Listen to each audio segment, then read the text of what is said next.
apparently, and some of you guys, I don't know how much you're tracking the news, but apparently, I have a friend of mine who teaches or used to teach in Seattle, and all 7 universities in Seattle went online. Apparently, Washington State is the hotbed for what's going on with coronavirus, and we've got plans around here for sure. So mine's the easiest. I have 5 years of archives, so I could conduct all of my classes that way. So I can blissfully sleep and let you watch all the videos. That'd be a novel idea. Okay, any logistical questions or anything? Okay. All right, well, what I want to do is to take some time to walk our way through some of the myths that surround grief. I didn't pick the biggest list, but I also didn't want to miss any that are a mixture of what floats around, at least within the Christian world, and also just at large. Some of the mythology, which you would be familiar with, I'm sure, is having been exposed to as much of the material as you have already. Some of these might seem really obvious and really kind of redundant, but I in some respects, I'm taking some time to just add a little bit more to them. So we may get all through them all. I kind of doubt it. So we'll carry them over until next week. And then when we get back, we will kind of go a little faster, going through all the gender stuff, and then also all of the models. And that's probably the biggest thing for us to keep our eye on. When we get back, is going through all the models, including mine. So that's probably going to be the priority versus some of the, if we have time, we'll go through some of the special cases as far as loss is concerned. Some of this stuff, as we've been saying all along, is the kind of thing that we have to translate when we talk about not losing somebody to death, but a loss of a variety of other kind of areas. Whether that's self-image or whether that's a relationship or whatever that might be. So so some of the application piece of that, is at least in my mind, is kind of secondary to exposing you to some of the different models, attachment and Westberg's and Kubler-Ross's and mine. So without any further delay, let me go ahead and pray and get started here. Father, we give this morning over to you, give our time and our discussion over to you, that you would give us the grace that we need to listen and to hold up underneath a lot of the stuff that we've been covering in this class. There's a lot about it that seems, on the surface at least, to be sad and somber and all of those sorts of things. But underneath all of that is the contrast to what you offer us in terms of our relationship with you. And even if that is that, experiencing the loss, we don't feel much in terms of you being there at all. But we can trust your heart. We just cling to that, and particularly the times of darkness we go through. In Jesus' name, amen. Okay, some myths that we need to talk about here. The first one is essentially you can only grieve for so long, and then you have to get on with your life. Grief takes a specific length of time to recover from. Now, the one thing to keep in mind when we talk about mythology is the fact that what makes it mythology is the mixture of truth and lies and untruth. So the challenge is even the word that we ended on is, and you guys have been exposed to already, everybody grieves, not everybody mourns. So essentially, when you look at this, you need to take it apart and be clear about what it is the person who's making this comment is actually talking about. Essentially, in a lot of these, there's always this underlying assumption that you can't spend too much time with your emotions, because if you do, you will be overwhelmed by them, you will wallow in them, which is usually where people go, and even if we mention our emotions, we're wallowing in them. And in a lot of cases, either we say that in our own internal narrative, or we have people imply that. Which is kind of in this example. So you can only grieve so long. I mean, if you really want to push back much, who are you to tell me how long? Really? So the nature of healing, you go into any hospital at all, and nurses and doctors will tell you consistently that healing happens at different rates. I mean, you really can't predict what that will be. And that's the same thing with grief and so forth. So when this person then goes on to say, you got to get on with your life, there's another big assumption in here that we have to pay attention to, and that is grieving is disconnected with life. When in fact, grieving is actually connected to life because of the loss that I've experienced, whatever that might be. And that's part of this key. When they add in this specific length of time, we talk about ranges. If we're going to talk about grieving, we can talk about ranges. I'm reasonably comfortable with that. But when we talk about the whole idea of a specific length of time, again, I think we probably can reasonably ask, so what length of time do you think it's reasonable? And as a general rule, most people will say trying to be generous is a year. Some people will actually be honest and say next week. Literally. I mean, if we just watch people's behavior, that's usually where they end up. It's like, this is taking too long, let's move on. And the funny thing about it is when we're in this area and talking about these things, you will not hear people in the hospital or a doctor saying to somebody in the hospital, this is taking a little too long, it's time for you to get out. They're not going to do that.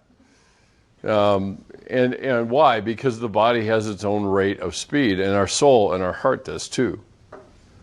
It has its own rate of speed.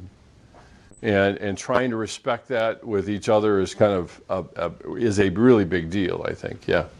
Why do we have this notion that we can, we would never say that about physical healing, but we would about mental or heart healing? Why is that a gap for us? So let me be psychologist-like. Why would you say? What would you guess? Because it's not tangible, you can't see it. Okay. Yeah, I mean, it's certainly, generally we give more credibility to that which we see versus that which we can't see. Mm-hmm. Is there anything else? You guys can chime in, you don't have to put her on the hot seat. Anything else? People don't like to deal with their emotions or feel weak. Say what? They don't like to deal with their emotions or feel weak. They don't like to deal with their emotions or feel weak. You can probably add it to a boundaryless universe where they would say, I can't deal with your emotions or feel helpless. Because helpless is other-directed. Weak is self-directed. And so I think in a lot of ways, that's why in a lot of the families we've grown up in, generally, what do we get the most attention for? Physical problems. So and there are lots of people I've talked to that take a psychological upset and it translates into physical unrest. And now people are saying, no, that's valid. But when it's just a condition of your heart, I don't know. I'm not so sure. I mean, a lot of people will say, yeah, that's good. But then when we put a time limit on it, we're saying, no, that's not good. Well, that's good only within limits, a certain amount of time. Yeah, Bridget. I think it's because it's kind of perceived as you can't control your what's wrong with you physically, but you can control what's wrong with you emotionally and internally. So keep yourself in check. Yeah, I mean, Like, oh, you can't do anything about it. well, you can't. Yeah, that's true. I mean, even today, with all of this folder all over coronavirus, you can't stop that from happening. I mean, even your body, there are plenty of things you can't. I mean, you can take the necessary measures to not fall off a roof.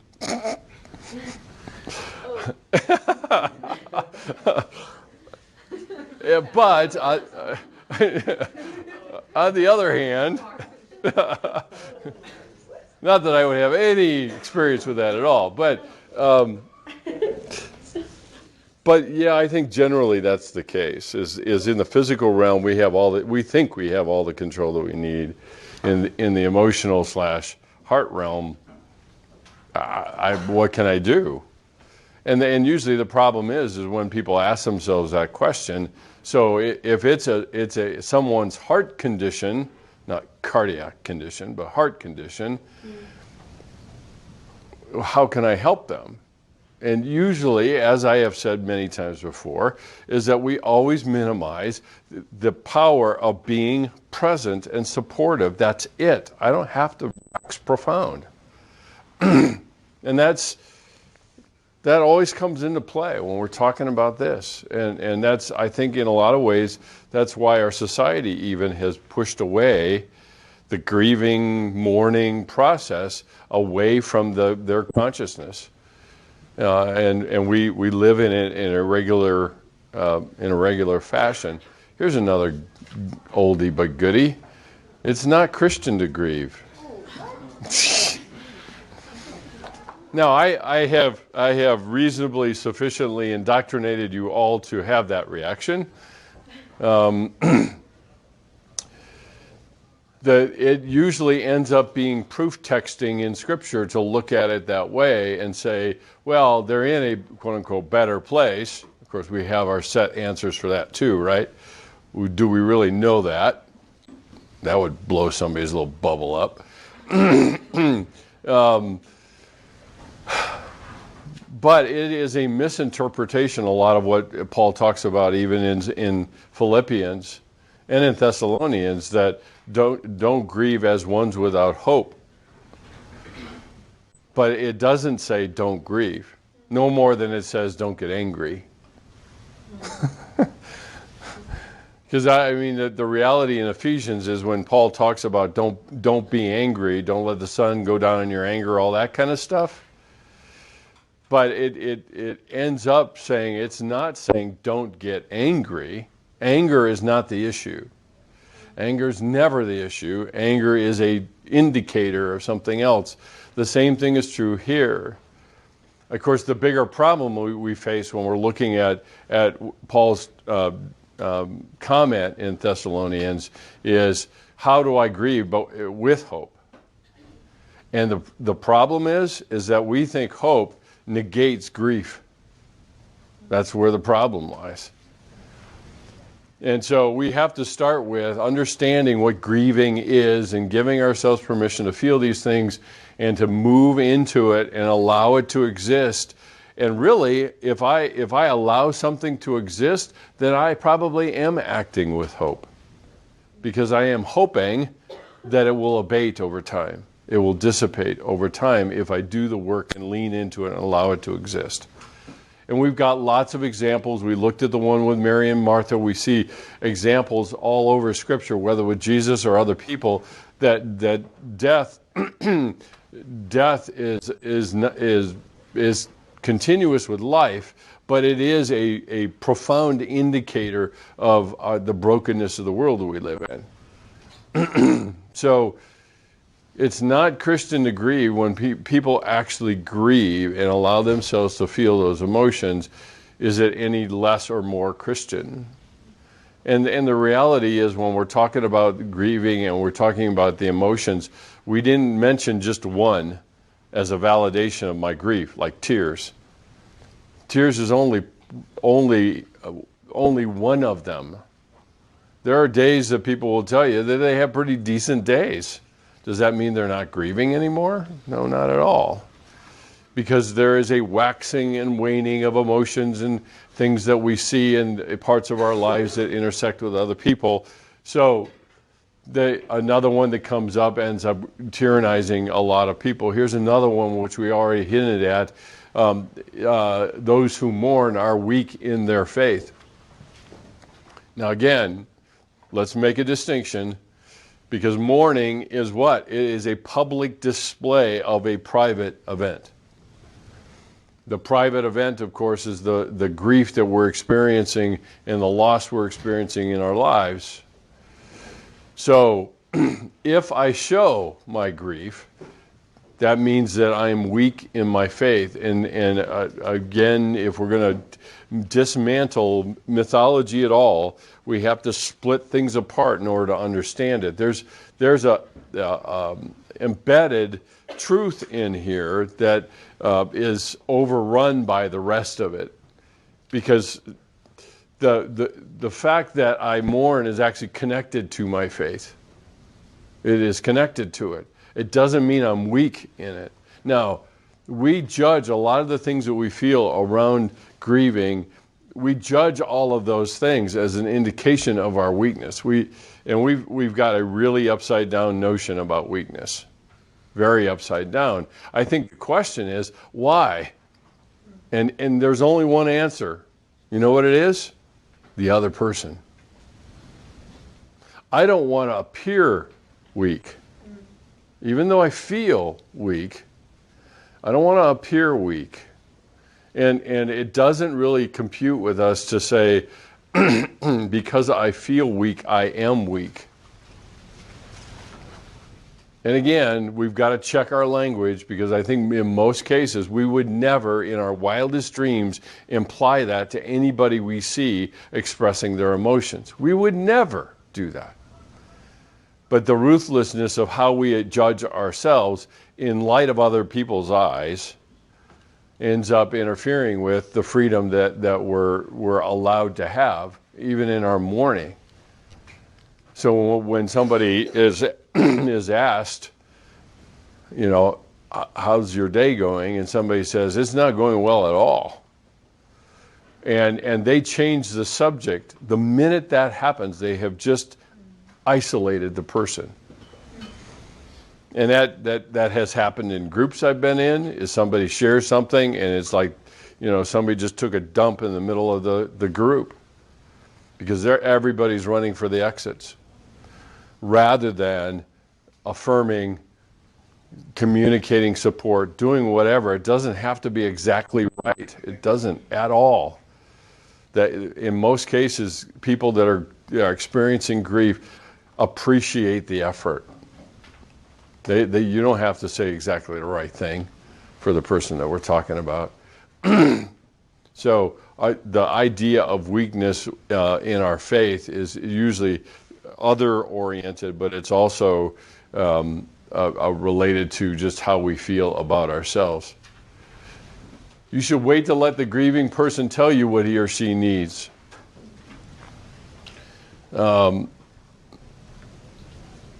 In terms of whatever they might need. And how many times do we see this happen all the time? So be sure, and you know, I want to be able to help you, so tell me what you need. And I'll jump to attention. Now, this particular myth is very much calibrated against all of the discussion we had around boundaries. Because on the one hand, how do I walk alongside and maybe even carry for and with the person the burden of their grief that they're experiencing, and at the same time empower them to do that too. So in a lot of cases, people will push back when I talk about this one, because they say, well, I can't know what they need if they don't tell me. And that may be true. On the other hand, think through for yourself about how you interact with your own needs. You just get hit by a tsunami of emotions and you're trying to figure out what you need. As a general rule, a lot of people that I've talked to, at least,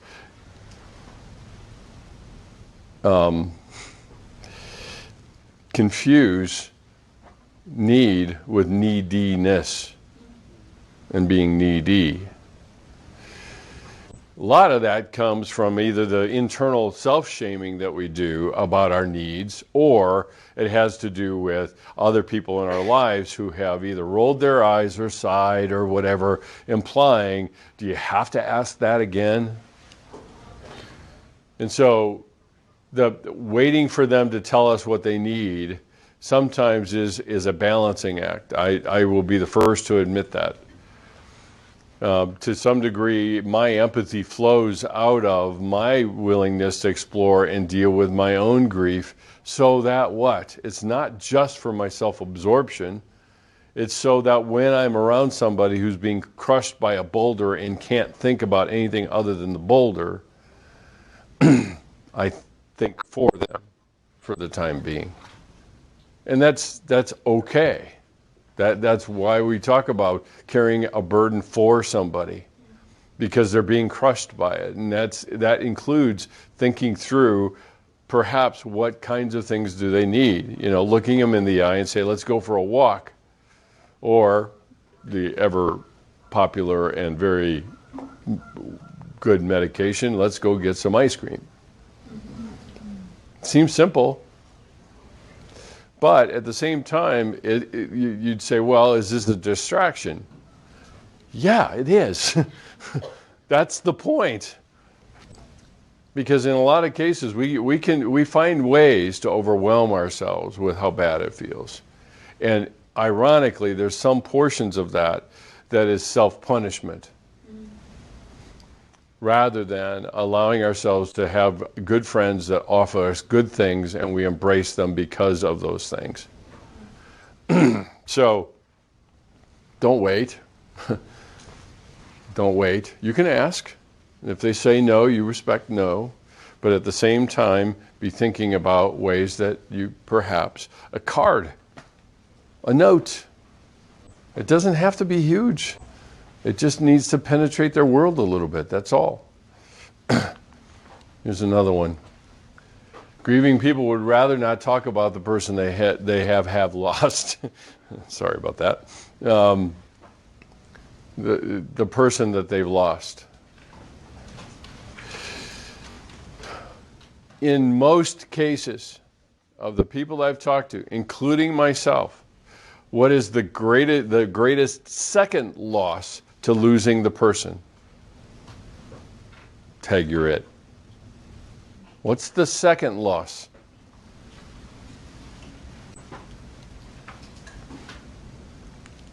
Any ideas?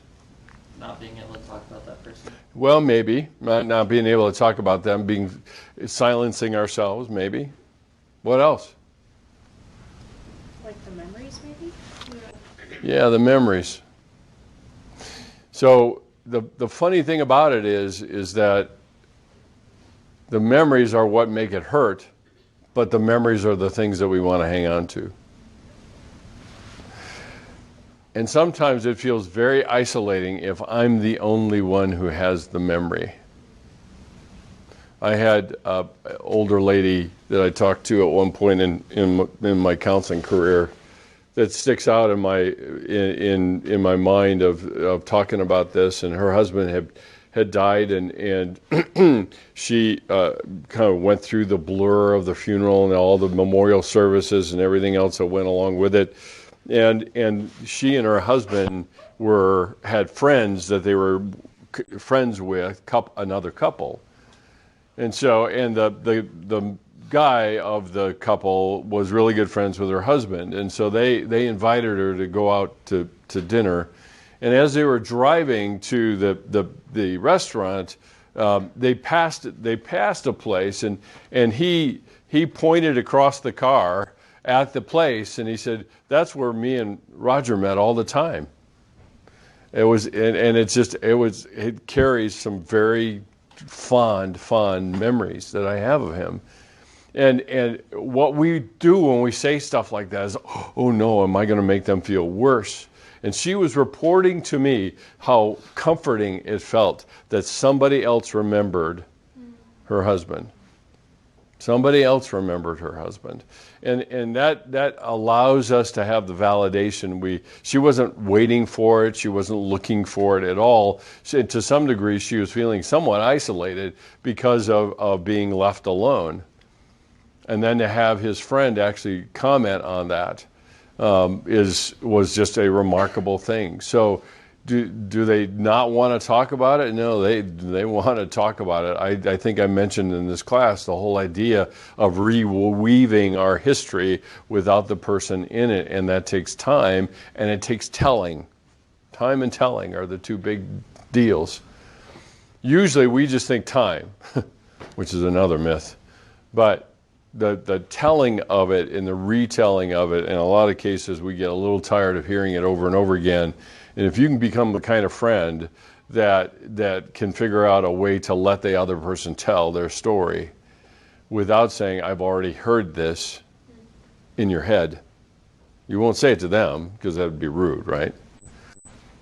But listen for new details, because there will be. They will think of things that they didn't think about before, even in the retelling. How many times have we said something finally out loud to somebody and it sounds different than it does in our heads, and there are details there that we never even thought about. And that's very much a part of it. Here's another one. You shouldn't feel sad as long as your loved one was a Christian when he or she died. Again, this is very related to, Christians don't grieve kind of bull crap.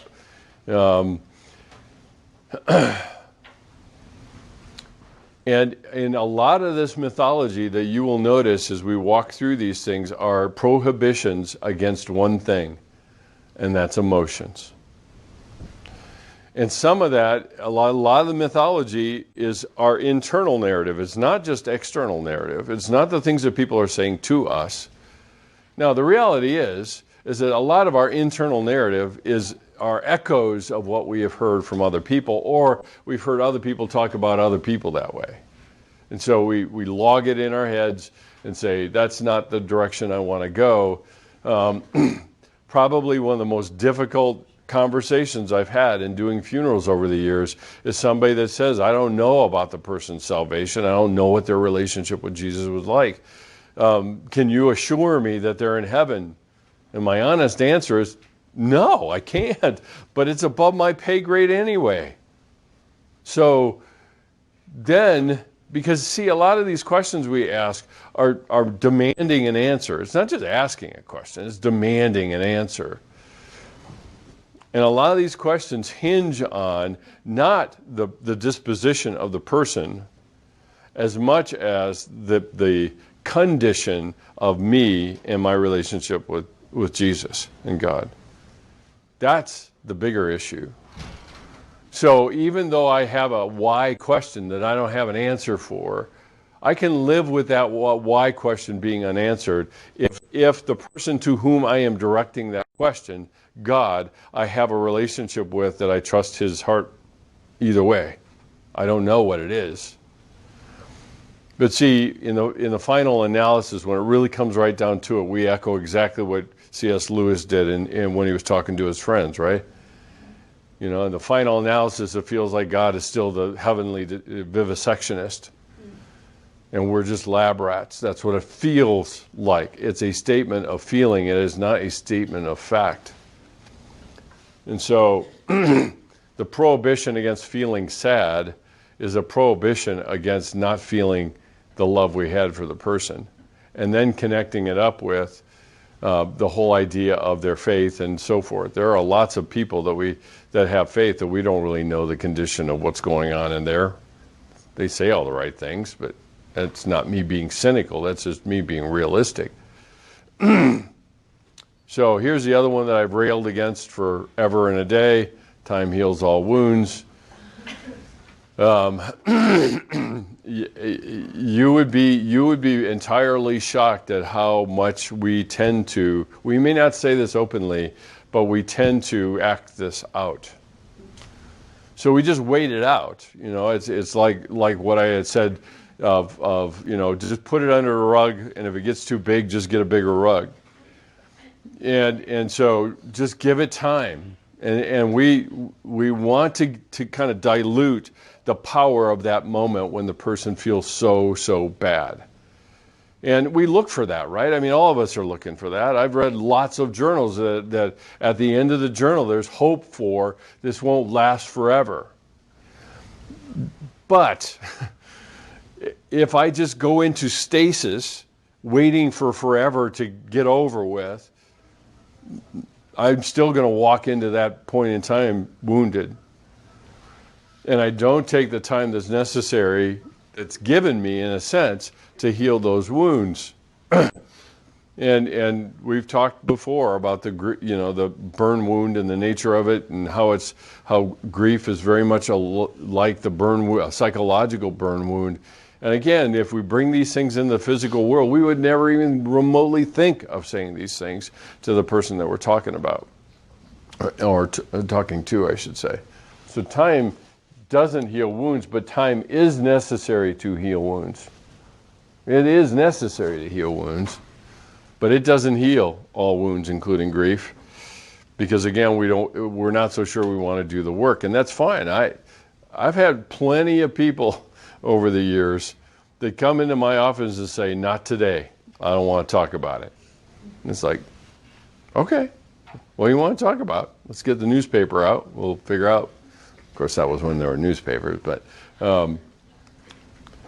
and the funny thing about it is even though they say, "I don't want to talk about it," and they want to go to some other subject or whatever, it seems like all paths lead back to that wound. But they have got to set the pace. They've got to set the direction, not me. Here's another one. Accepting your loved one's death means that it is okay that he or she died. This is equally applicable to broken relationships. It's equally applicable to a lot of the other losses that we've had. I mean, even something as kind of amorphous as a future that is being lost, or things like that. I think we resist the idea that acceptance means I'm saying it's okay. In other words, acceptance means approval, or acceptance means condoning what has happened. And it's easy to fall into that trap. But the idea of accepting the fact that this is over is not the same as saying I'm good with that it happened. I'm good with that. Which, if we could figure out a way to separate those things out, we actually might be able to do the grieving that we need to do in order to experience the healing that we're after. But again, as we've been saying, in this emotional realm, in this realm where it hurts so much, we want it over more than we want to do the work for it. And better yet, we don't want to do the work. We want somebody else to do the work for us. And really the most skilled you can be in being a friend, or whether that's eventually being a counselor, is actually having the skill to know how to do both. To empower the person to do the work that's theirs, and to push when they need you to. And that is art. That is not science. There's not a 12-step program about how do I respond based on those things. It's a lot of it is built on what I've emphasized with many, or if not all of you, and that is build and cultivate the depth of your relationship, because out of that allows you to have the discernment necessary to respond according to the person's need, not according to what you think you should do. Here's another one. If you say goodbye, it means you won't remember him or her anymore. And again, this is one of these moments in time where we resist all of it. And everybody does. Okay? It's no one is immune from this. And there will be a telltale day for many of you coming up that this one will be displayed in Technicolor. You know what that day is? Graduation day. Because we're sure that if we say goodbye, It's forever.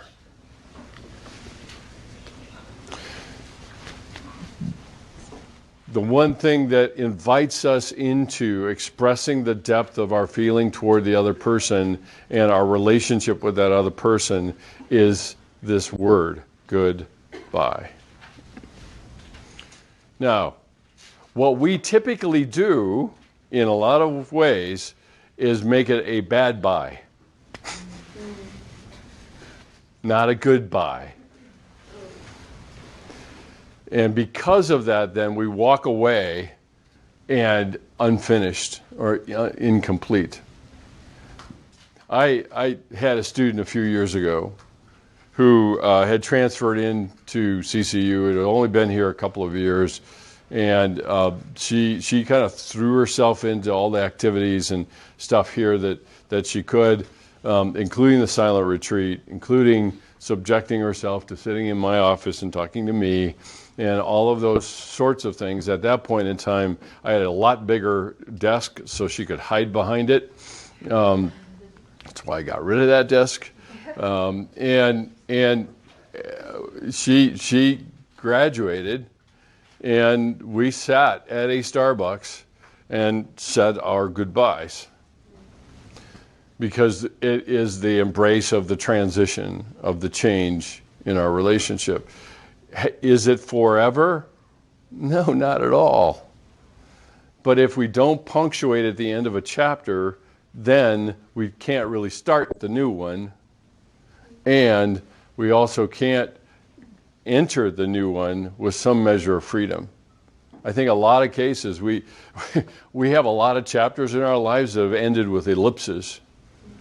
And the farther away we get from them, the longer the ellipse grows. And if you look closely enough and even fill it in, before too long it becomes a chain of ellipses. So we don't have the freedom, and neither does the other person, to enter into the new chapter. In in my case, that happened. I didn't hear from her for a long time. She went off and got married. The next moment in time that I had some contact with her was when she asked me to do her marriage, her wedding for her. And then it was another gap in time, long gap in time.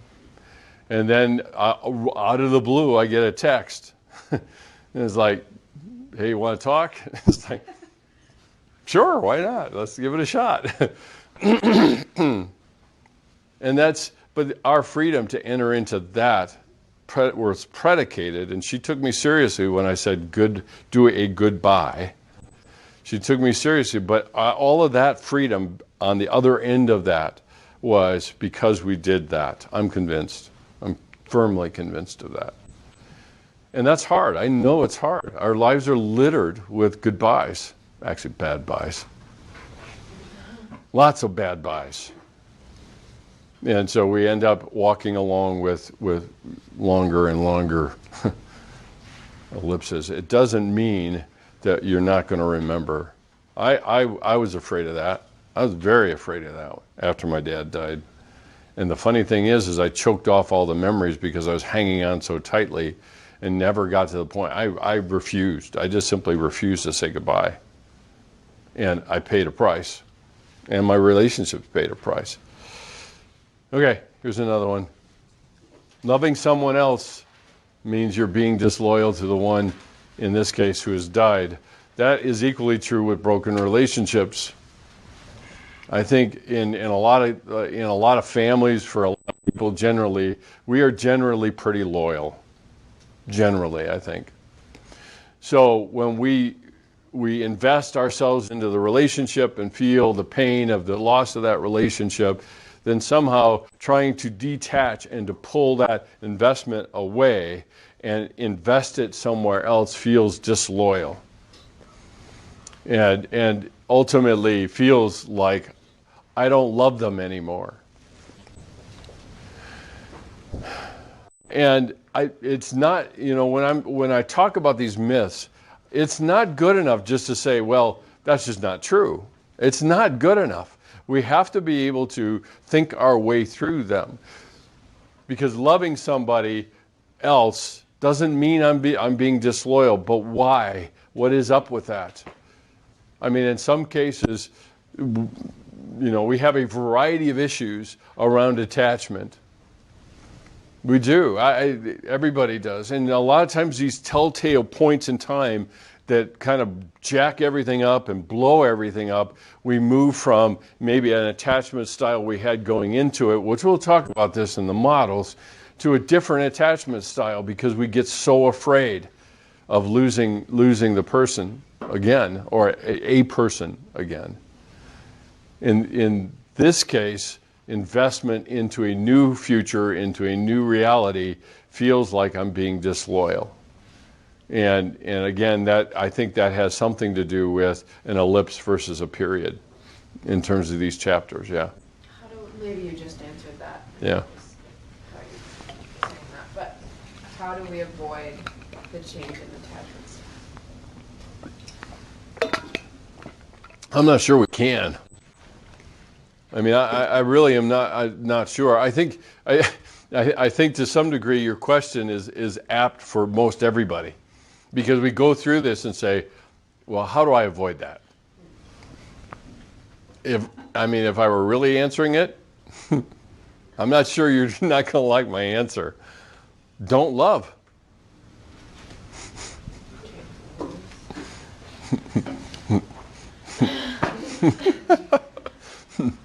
Don't love. But love and grief are related. I'm all right. I'm fine. Here's another one. We slowly and predictably recover from grief and loss. Oh, if only that were true.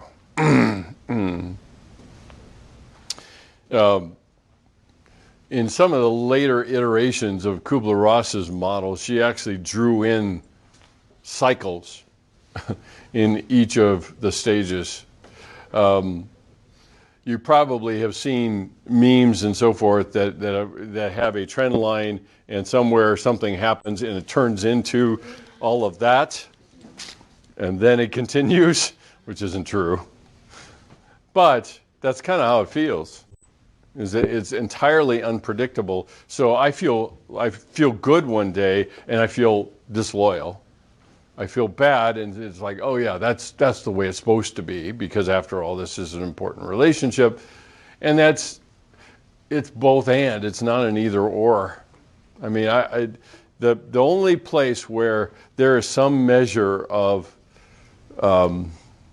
predictability is as resolution is occurring. You remember the 5 kind of mile markers that I talked about. That's really probably the only place where there is any measure of kind of predictability, where I am beginning to reinvest in life and reinvest in a new reality, a new normal, and I am growing accustomed to it because I've turned some corner. Remember what I said with genuine grief? Genuine grief is I'm not fighting against reality as much, which means that I've turned some corner, embraced the reality as it is. Now I'm beginning to invest in a new normal, and usually it happens a little bit more at a pace. It moves a little bit more quickly. To such a degree that we get so far, we start moving so quickly that we forget all of the other stuff. And then which is kind of fascinating to watch this whole process. Because when you see people get through, recover from the grief that they experience and everything else, and they get way out on the other end, suddenly they start pontificating about a grief process that isn't anything related to what they did. They talk about it in theory, not in reality. And what do I mean? They don't tell their stories. They don't tell the story of how dark that day was when they felt like everything had crashed down around them. They don't talk about that. Why? Because we're a happy, happy society. We don't want to feel bad. We don't want anybody else to feel bad. But then we can live in denial together. That sounds really fun. And know how shallow and superficial it is. We kind of know that. We just want, colluding accomplices to help us. So if I'm going to live in the happy space, I want to make sure you live in the happy space, and then we'll be in the happy space together, and everything will be better. Okay, here's another one. We've already talked, some of these, like I said, are a little repetitive because I've mentioned them before. Grief and mourning are the same. No, they're not. Everybody grieves. Not everybody mourns. We will be talking about there are different people that will do things publicly versus privately. The challenge of this is the imposition on others is really the challenge of some of these myths. So the idea that, I'm not grieving is usually denial talking. A lot of times we think that just because I don't feel anything, that means I'm not grieving. But in terms of the rising and falling of our emotions and everything else, now there are certainly people, I think, who have fooled themselves into thinking that there's no rise and fall, which still is fooling themselves into thinking that. If we were able to have them take an account of their emotions throughout any day, we would see rising and falling. If there wasn't any, then somebody is editing their self-report.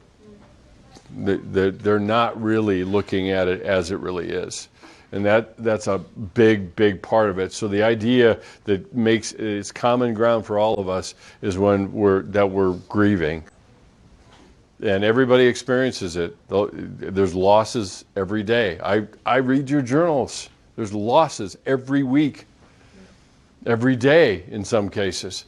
And some of it isn't necessarily distinctly around a relationship or around other things, but we never identify those things, right? Whether it's a future that never will be, or a person that never will be, or the relationship that will never be that. And it's like, how do I wrap my arms around this one? Because it's not a thing. But it is a thing. It's my emotions. And I have intense ambivalence around my emotions. Intense, which is also an emotion, by the way. Yeah. Grief should be easy for a believer.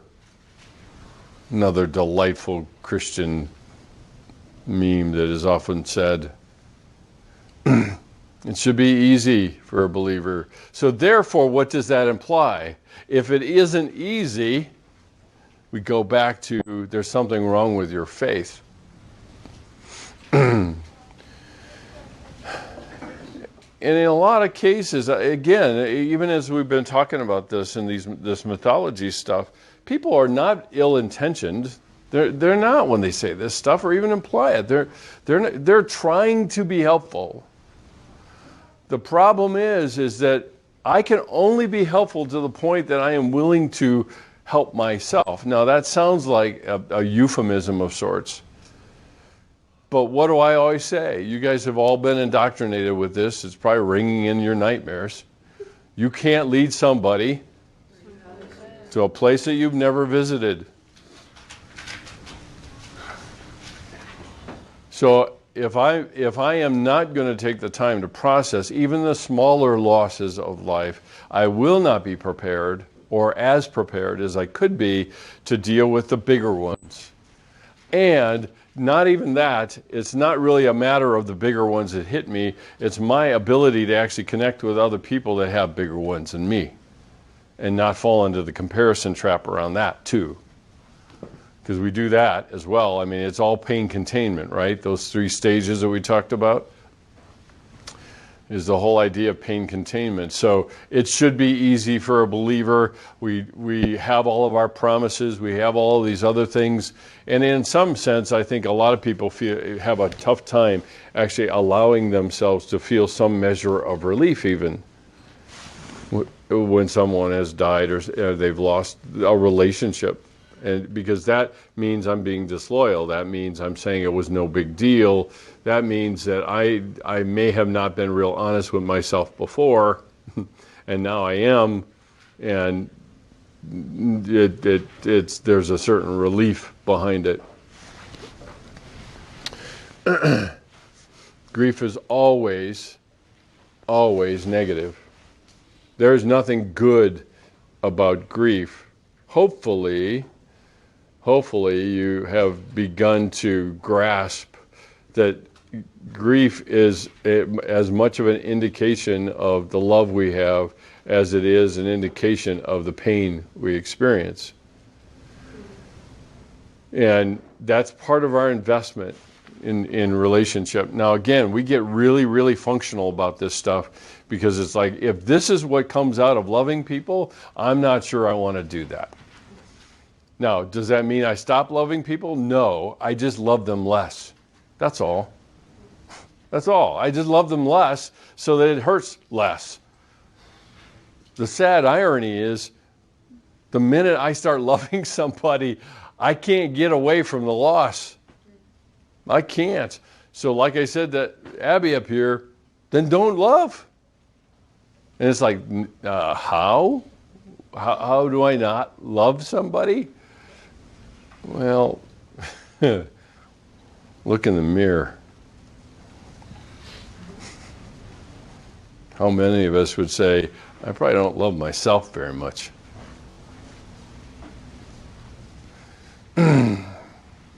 Can't lead somebody someplace I've never visited. So, is grief always negative? No, because it underscores the wonder of love and joy and experiences that are opposite. It anchors the contrast that we need to really have a rich and full life with relationships and those relationships that impact us. All of you have probably admitted or privately admitted in your groups, why invest in this group that's going to be over in 5 or 6 weeks? Why? And I would push it back and say, why? Ultimately, do we gain anything coincidentally from being in a relationship with anyone? And I would argue, yeah, we do. We gain something out of it. Is that why I get into the relationship? No. But sometimes I gain my courage by actually talking to people I don't know. I get myself back by speaking it and owning it for myself. So grief is always negative. There's another one, again, a little repetitive. There's a right way to grieve, and usually the right way to grieve is however we're not doing it. And the problem with even this piece of mythology, if you will, is that if I do it the right way, then it wouldn't hurt so much. See, many of our efforts are all guided toward how do I decrease the pain. Now, that doesn't make you crazy or insane or, that's not true. All of us spend most of our lives, every day. I mean, if you listen or watch your interactions throughout this day, many of them, if not a lot of them, and maybe all of them, are geared toward lessening the pain and increasing the pleasure.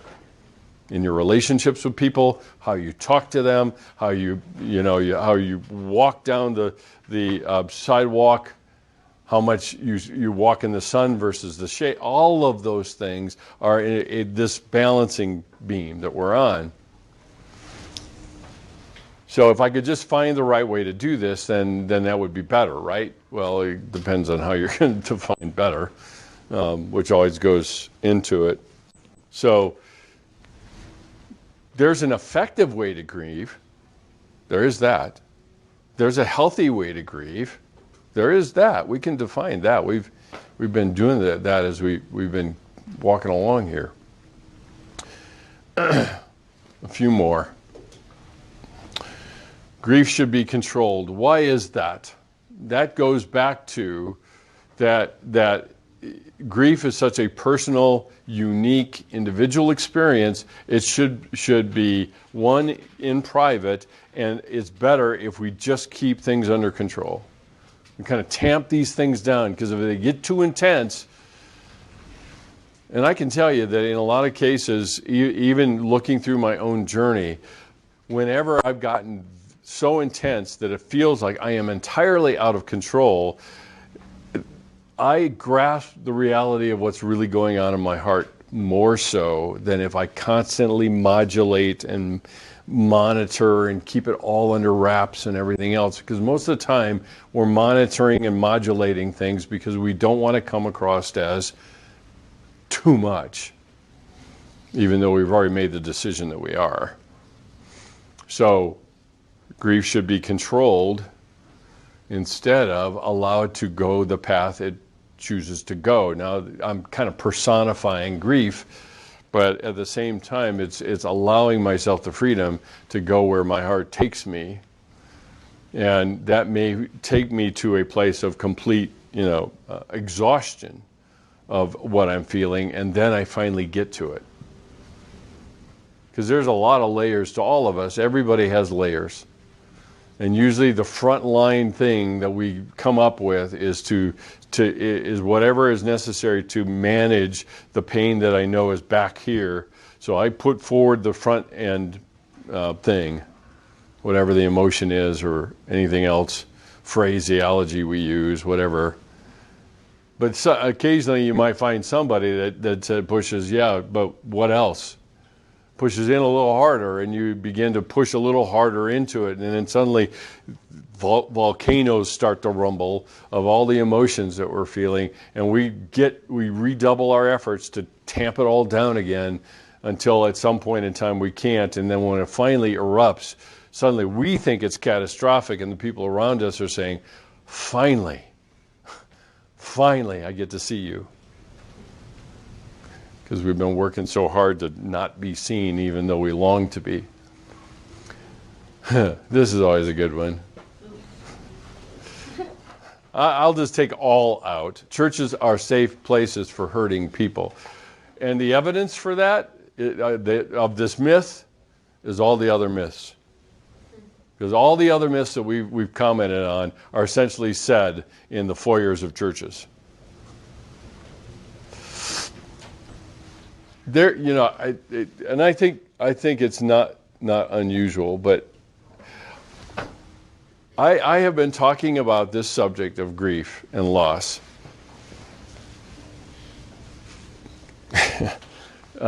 for 30 years.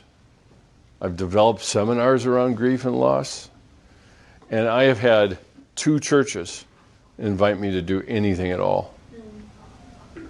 And I think some of it is because of the ambivalence around talking about this subject that people have. Do they know they need to? Yeah, they do. But do they want to? No, they don't. Which, ends up making someone like me who's willing to talk about it and push in and ask questions and everything else pretty much of a pariah in any place that I go, because I don't share their point of view when it comes to grief and loss. If we can bundle this thing up, the church I go to, they do 1 grief workshop, 1 a year. A year. And it makes me crazy. Well, that's too late. But it blows my mind, I guess. Because, the most precious times I have is sitting reading your journals. And I'm not overstating that, and I'm not being sentimental. I'm lying. It is because of 2 things. 1, the courage that I see, and 2, the invitation that I see. So if I'm the only person that you share that with, or the people that are leading your group, you've at least gone a little farther to find a safe place to be known. At least you've experienced it. And that churches are supposed to be that way. They're supposed to be a safe place for people particularly hurting people. Last I checked, that usually includes all of us. I always wonder what the early church was like. I really do. I wonder what the early church was like. Because they lived in the reality of persecution. They lived in that reality. Probably there wasn't a single person in any congregation or fellowship or whatever it was they were calling themselves at the time that hadn't lost somebody to death, either through Roman oppression or through crucifixion or sickness or whatever. And it's a backdrop to our experiences, I think, as believers. And grief should be private. A lot of times when this myth is proposed, it is because the people that are saying this, or at least implying this, is, why are you bringing it out now? We may say this to ourselves because we're afraid of the intensity of emotions we have, but because grief is such a individual, unique thing, then maybe it should be processed in private. And in some respects, and I'll just wave at this one, but I think in some respects, grief and mourning are actually processed better with people who understand what that is like. Not with people who are in denial about it all the time, which is probably 90% of the people you come into contact with. So, but grief should be private is the last myth. There are loads and loads and loads of these things, and the reality is that even as you walk around and talk to people, and you might comment about this class and have somebody react by saying, "Why would you put yourself through that?" That is an understandable response. It is. It's a understandable reaction, partly because of all that we're trying to undo by doing a class like this. Is that loss is hard. It's painful. Right? Nobody's going to deny that point. But the more I lean into that, the other thing I get along with it is when joy comes, I can be, as one of C.S. Lewis's books is actually entitled Surprised by Joy, which is a double entendre, I might add. So, now, we've got a few more minutes. Let me stop and see what questions you have or reactions you have to what you've heard. The interesting thing sometimes about some of these myths is that the ones that are in the Christian world end up being the ones that are probably even more wounding than the ones in the quote-unquote secular, because it speaks the language and all of that. But any questions or reactions or anything? Yeah. So now that we've talked about this, how do you react when people do this? I find myself sometimes I'm like, you're not supposed to do that. They don't know that. They didn't know that. I don't know. Yes, a verbal slapping upside the head kind of thing. Yeah, I hear it all the time. I mean, down the hallways from my office, I hear it. I don't even have to go out amongst the students to hear it, which is really entertaining. But I think where I have landed is gently pushing back on some of that. And that when what that means is kind of saying, kind of reflecting back to the person. So what you're saying is restating it in light of the truth, and just have some measure of resistance rather than nodding our heads and acting like we agree. I think we can start some of that. Now, all of that hinges on the kind of relationship I have with a person.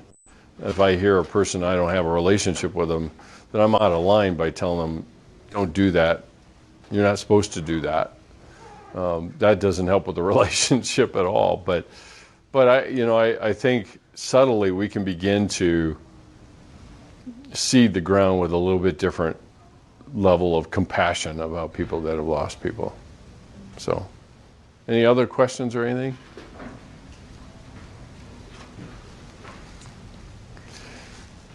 Okay. Next week, we will start talking about gender.